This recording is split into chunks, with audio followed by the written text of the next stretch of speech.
Estudantes e ativistas protestam após a detenção de uma colega por agentes de imigração em uma universidade dos Estados Unidos. Miami lidera as prisões de imigrantes no país, com mais de 41 mil detenções desde 2025. Número de refugiados despenca, mas 90% dos admitidos são afrikaners da África do Sul. Melania Trump nega qualquer ligação com Jeffrey Epstein em pronunciamento oficial na Casa Branca. Inflação volta a subir e acende alerta na economia americana. E ainda, astronautas da Artemis II recebem ligação de autoridades antes do retorno à Terra, que será hoje, às 8 horas da noite, horário de Nova York. Agora, no Agenda 47.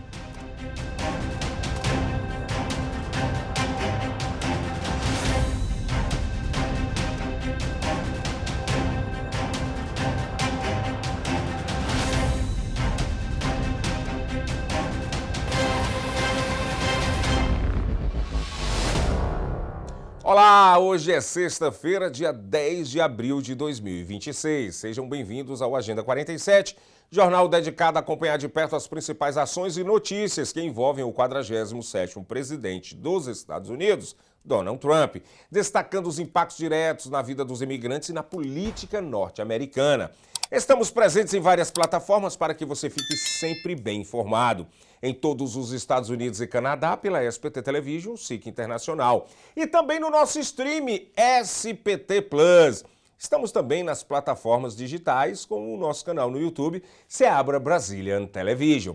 Informação de qualidade, credibilidade e conexão direta com a nossa comunidade, onde quer que você esteja.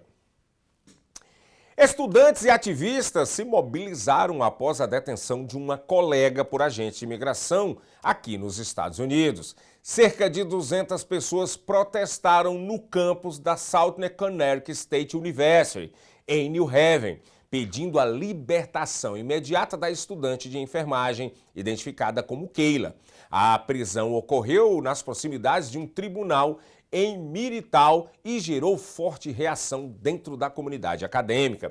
Durante o ato, manifestantes denunciaram o impacto das operações do ICE que vem aumentando no estado de Connecticut e afetando diretamente estudantes imigrantes e suas famílias. Segundo organizadores, Keila está detida em um centro no nordeste do país, enquanto familiares e apoiadores buscam assistência jurídica. O caso reacende o debate sobre políticas imigratórias e o clima de insegurança em universidades norte-americanas.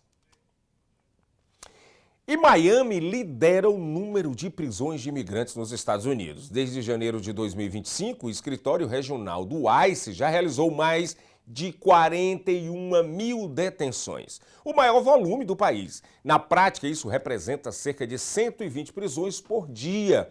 A atuação vai além da cidade. A unidade cobre toda a Flórida, além de Porto Rico e Ilhas Virgens, o que ajuda a explicar o número elevado. Outro dado chama bastante atenção. Segundo o Centro de Pesquisas Track, quase 74% dessas pessoas em centros de detenção não têm condenação criminal. Especialistas afirmam que muitas prisões acontecem em abordagens rotineiras, como paradas de trânsito. Já o governo Trump diz que operações priorizam pessoas com antecedentes ou processos em aberto.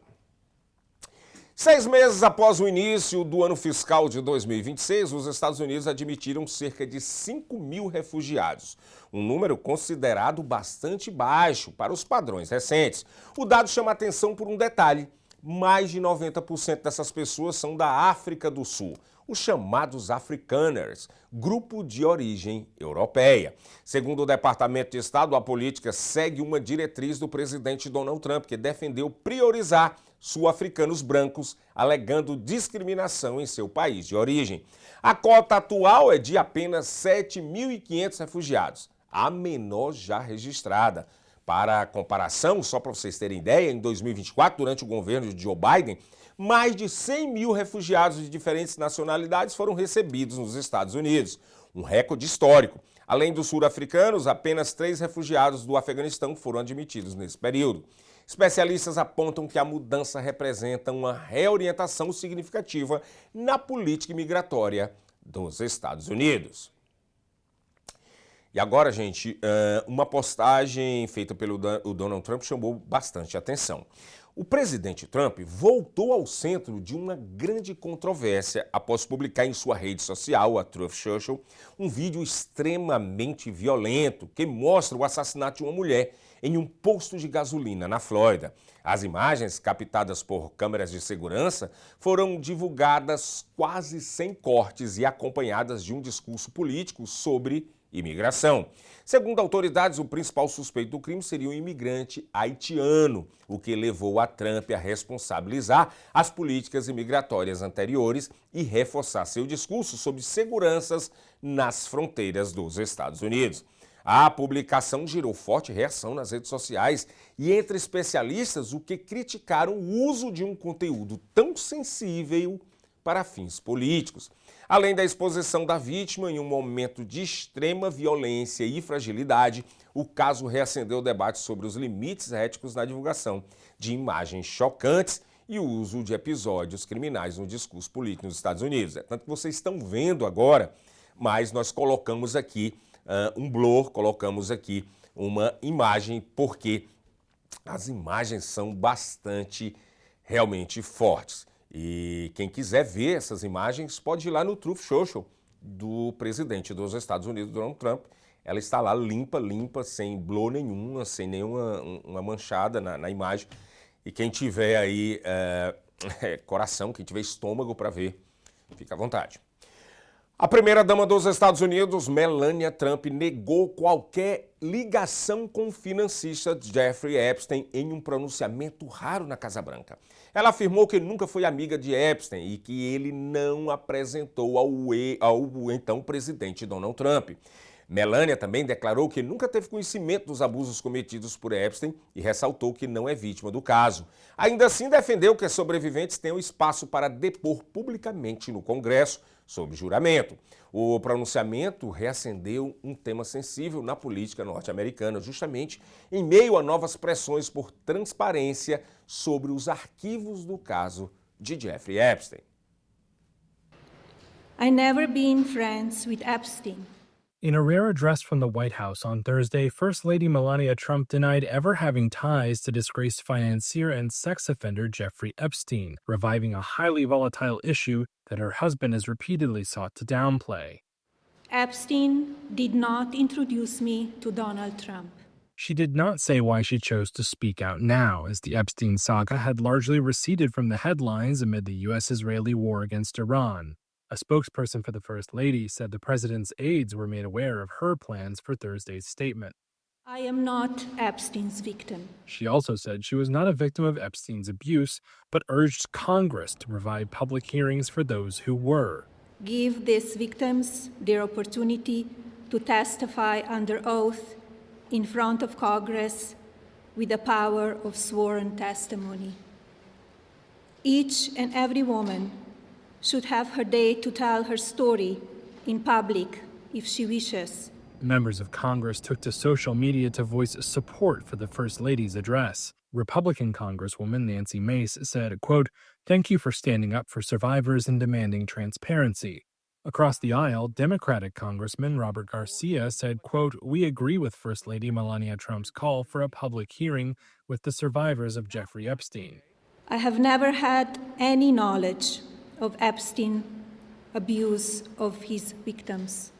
Thursday's extraordinary address brings fresh scrutiny to the Epstein case, which has roiled Trump's presidency as his supporters accuse his administration of mishandling disclosures of the related files. A bipartisan law passed in November requires the U.S. Justice Department to release the files tied to criminal probes of Epstein. After the First Lady spoke, around a dozen Epstein survivors released a statement opposing her proposal for public hearings, saying they had already done enough to publicize Epstein's crimes through testimony and reports, and that it was up to the Justice Department to follow through. Segundo a especialista e analista e autora Kate Anderson Brower, especialista em bastidores da Casa Branca, a fala da primeira-dama dos Estados Unidos, Melania Trump, foi totalmente sem precedentes. Ela destacou que a Melania buscou distanciar diretamente da polêmica, afirmando que nunca teve qualquer ligação com Epstein e nem participação em sua relação com o então presidente Donald Trump. Melania's speech was entirely unprecedented. It was something we've never heard a first lady do before. I was most struck in how she separated herself from the president. Epstein did not introduce me to Donald Trump. You could look at this and say, does she know something we don't know that's about to happen, and she wants to make it crystal clear that she has nothing to do with this? That would be logical. What was the tipping point? This is something that's been talked about for months and months and months. Why now? We don't have the answers to that. We don't know. I think she was kind of putting her stake in the ground saying, I have nothing to do with this. I think some people might look at this and say this is good that she's calling on Congress to do something and to kind of clear the air and get the facts out there. She also could call on her husband to do something too. If he has nothing to hide, why? Deputado democrata dos Estados Unidos pediu que a primeira-dama Melania Trump testemunhe sob juramento no Congresso sobre as possíveis ligações com o caso Jeffrey Epstein. A declaração veio após Melania negar qualquer relação com o financista acusado de crimes sexuais. The fact that Melania is coming out now lends me to believe there could be some news about her in the future. But if not, and if she's truly trying to clear her name, then she should come before the Oversight Committee and testify before us under oath. People will believe her more. If she has a story to tell, that would be a good forum to tell it. And now we have precedent of other first ladies being forced to testify under penalty of criminal sanctions, and that was Hillary Clinton recently. She was a former first lady. And so, again, if Melania Trump doesn't agree to testify before a committee and comply with a subpoena, then she would also be subject to the same sanctions if we're going to follow precedent. What I do know is that Melania Trump clearly has a story to tell, and we know that she was in the files and she wrote very intimate emails with Ghislaine Maxwell, and she's pictured with Maxwell and Jeffrey Epstein. She denies a close relationship, and that's fine. That's her prerogative. But instead of her trying to put the prerogative on the survivors to come forward and testify publicly, she should be the one testifying publicly. E a inflação nos Estados Unidos voltou a subir e acendeu um alerta na economia. Dados do Departamento de Comércio mostram que o índice de preço ao consumidor teve alta de 0,4%, elevando a inflação anual para 2,8%. Já a inflação chamada núcleo, que exclui alimentos e energia, chega a 3%, acima da meta do Federal Reserve. O cenário é agravado pela guerra envolvendo o Irã, que pressiona o preço do petróleo e fez a gasolina ultrapassar os $4 por galão em todo o país. Com isso, cresce a expectativa de alimentos mais caros nos próximos meses. Além disso, o PIB americano foi revisado para baixo, com crescimento anual de 0,5%, indicando desaceleração econômica.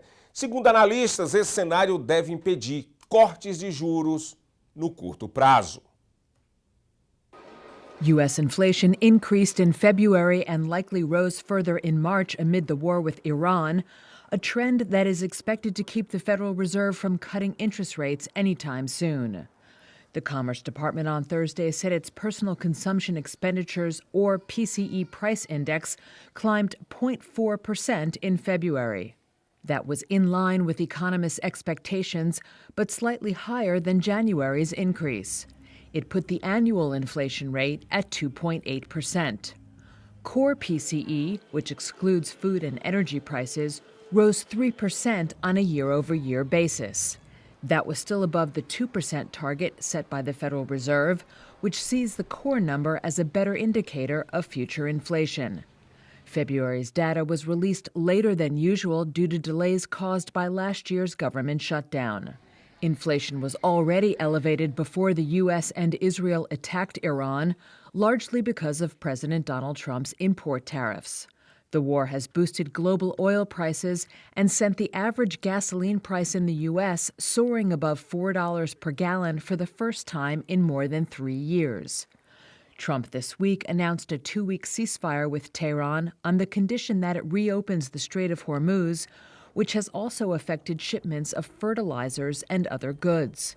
The disruptions are expected to raise food prices in the months ahead, explains Dennis Fulmer, Chief Investment Officer at Montes Financial. Definitely, in terms of fertilizers to the farmers, even if those ships get through, if they miss the planting season, we're going to be definitely talking about less supply of food, higher prices, inflation. Everything that gets transported in this country, we're going to be talking about higher gas prices, higher input costs. The Commerce Department on Thursday also reported that U.S. GDP for the fourth quarter increased at a downwardly revised annualized rate of 0.5%, which was below economists' expectations.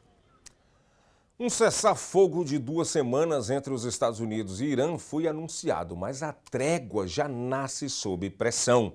Mesmo com um acordo, ataques continuam em partes do Oriente Médio, especialmente no Líbano, o que levanta dúvidas sobre a real eficácia da pausa nos combates. O outro ponto crítico é o Estreito de Hormuz, rota estratégica para o petróleo mundial. O Irã ainda não liberou totalmente a passagem e exige condições para permitir o trânsito de navios, aumentando assim a pressão internacional.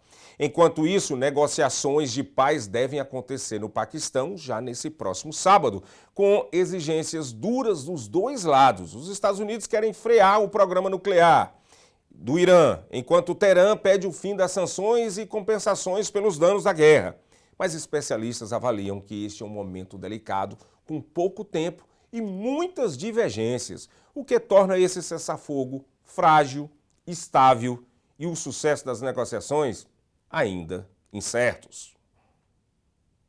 Ahead of high-stakes peace talks in Islamabad between delegations led by U.S. Vice President J.D. Vance and Iran's Parliament Speaker Mohammad Bagher Ghalibaf, a fragile ceasefire hangs in the balance. Here's what we know about the truce.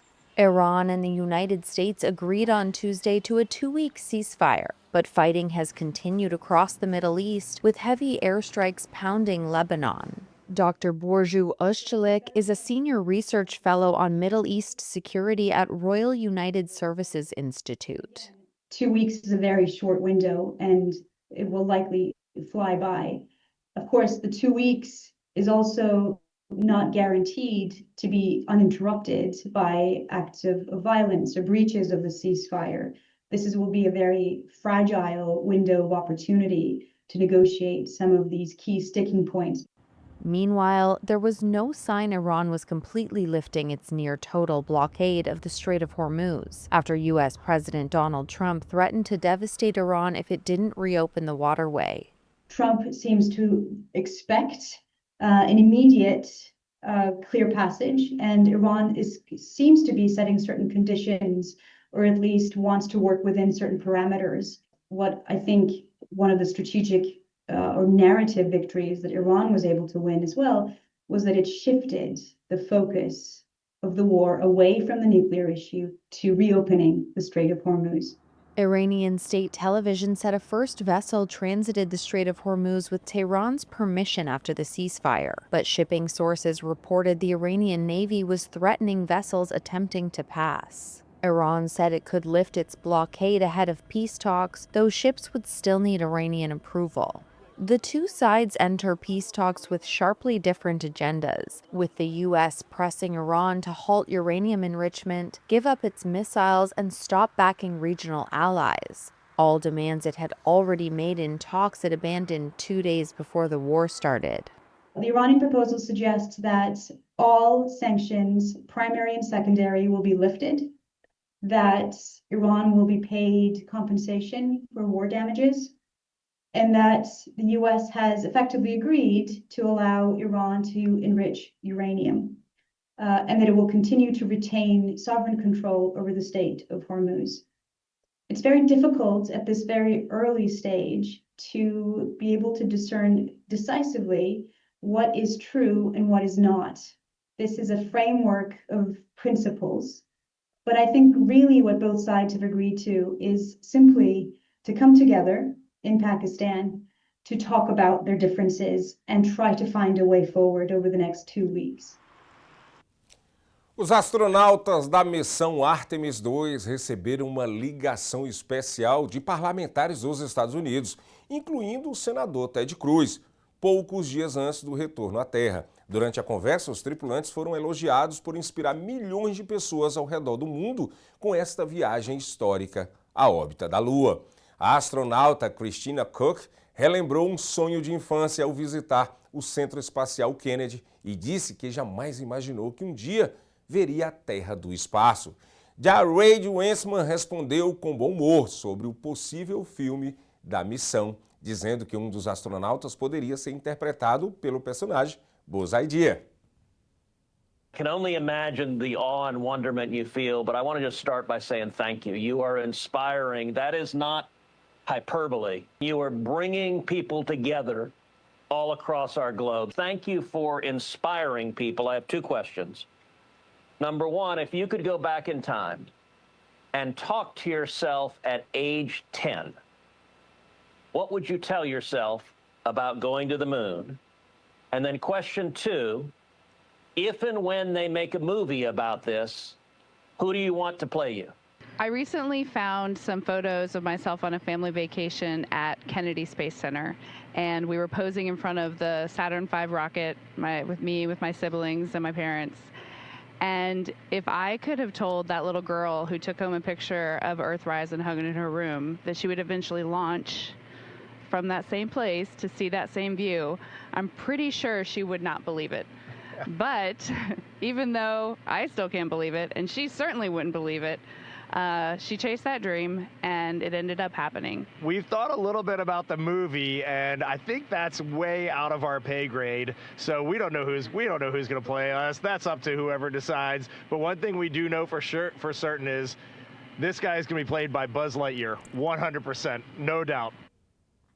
Realmente incrível, em quase 50 anos, exatos 54 anos, o homem volta à Lua nessa missão incrível que ficou em órbita da Lua. Lembrando que a missão Artemis II estará de volta à Terra hoje às 5 horas e 7 minutos, horário da costa oeste, ou seja, horário da Califórnia.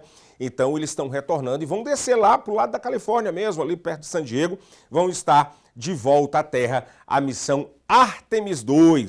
E nós vamos acompanhar. Quem gosta dessa pauta de espaço, essa coisa toda, vai acompanhar, e eu estarei também acompanhando 8 horas da noite, horário de Nova York, tá bom, gente? Mas chegou a hora de conferirmos aqui as capas dos nossos jornais comunitários. O Brazilian Times cobre várias regiões, então tem várias capas, vários destaques. Brasileiro é condenado por assassinato brutal na Califórnia e pode pegar prisão perpétua, aí merece. Cientista brasileira no Texas avança com tecnologia que identifica câncer em segundos durante cirurgias. Brasil recebe 90 deportados dos Estados Unidos em nova operação de acolhimento lá em Minas Gerais. Vamos para a próxima aí, diretor? Vamos lá. Coloca a próxima capa aqui, diretor. Aqui nós vamos para a região de Nova York, New Jersey e Connecticut. Empresário Valmir Pascoal inaugura Gorilla Auto Sales e o Winthrop e reúne a comunidade em evento especial. Olha só, brasileiro aí empreendendo. Esteticista brasileiro admite culpa por uso de botox falsificado e pode pegar até 20 anos de prisão em Massachusetts. O influenciador Júnior Pena quebra o silêncio após prisão nos Estados Unidos e nega motivação política neste caso. Inclusive, essa matéria aqui, o Brazilian Times está falando que ele deu uma entrevista aqui para a Agenda 47. Se você não viu ainda essa entrevista, tá nos jornais anteriores aí, viu? Dá uma olhadinha e Júnior Pena e sua advogada falam tudo mesmo. Vamos pro próximo? Vamos lá, diretor. Brazilian Press, aqui de New Jersey, programa piloto de transporte gratuito de passageiros até os pontos de ônibus é lançado pela New Jersey Transit. Olha, muito legal isso. Imigrantes que buscam asilo nos Estados Unidos são enviados para países desconhecidos. Irã desafia o ultimato de Trump e Hormuz jamais retomará o status anterior. Isso que o Brazilian Press traz aqui é bastante sério, porque realmente a gente observa isso. O Irã ele, a partir de agora, tem o Estreito de Hormuz e a gente observa que ele vai ficar tomando conta desse estreito mesmo e deixando realmente o mundo pressionado cada vez que ele for atacado. A gente vai ver isso. Mas nesse sábado vai haver um encontro entre uma comissão dos Estados Unidos e uma comissão do Irã para tentar chegar a um acordo de paz. Inclusive, esse encontro está sendo liderado pelo vice-presidente dos Estados Unidos, J.D. Vance, e acontece lá no Paquistão. Na segunda-feira, no Agenda 47, nós vamos trazer todos os detalhes desta reunião. Mas por hoje ainda não acabou não, ainda temos o Brasil News, às 7 horas da noite. O que acontecer ainda de destaque durante o dia, nós vamos trazer no Brasil News, às 7 horas da noite. Eu conto com vocês, a audiência lá também. Continua se inscrevendo no canal, hein? Toca lá no sininho para ativar as notificações, deixa comentário, que a gente está sempre aqui com vocês. Até mais tarde.